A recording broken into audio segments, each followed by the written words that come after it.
The United States has increased its military presence in the Caribbean Sea by deploying its largest and most modern aircraft carriers, the USS Gerald Ford, in the jurisdiction of the Southern Command. The Pentagon justifies the mobilization on the ground under the pretext of maintaining the fight against drug trafficking. The nuclear-powered aircraft carrier has a crew of more than 5,000 sailors and can carry 75 combat aircraft, including F-18 fighter jets and early warning aircraft.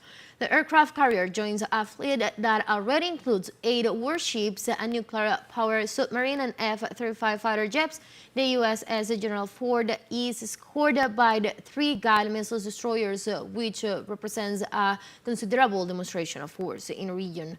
This deployment is part of an operation that since September has carried out attacks against alleged drug traffickers' vessels, leaving at least 76 people dead and around 20 ships destroyed. In response, organizations and governments in the region have condemned these actions as extrajudicial killings, claiming that Washington has not yet presented evidence linking the victims or the vessels to criminal activity.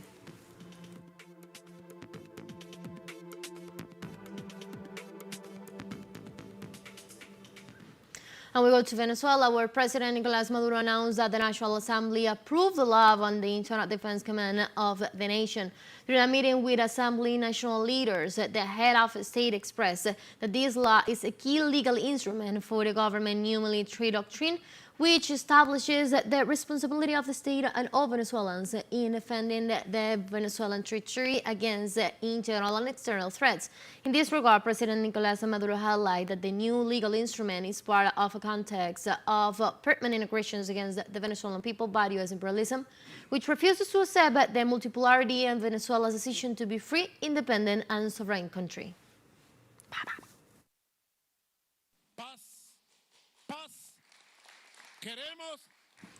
Russia warns of U.S. actions against Venezuela and indicates that they will increase tensions in the region.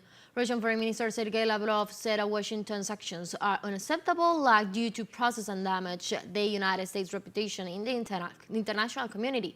Lavrov also stressed that Washington must stop attacking Nigeria and Venezuela under the guise of a war on drugs to seize their oil files and instead combat the drug problem in Belgium to eradicate drug trafficking in the heart of Europe.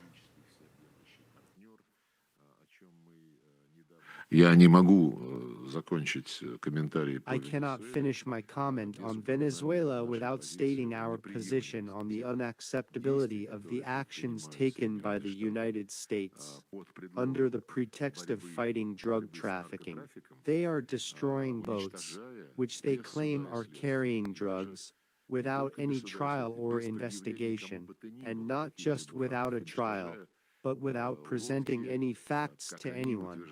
This is how, in general, lawless countries act, as well as those who consider themselves above the law.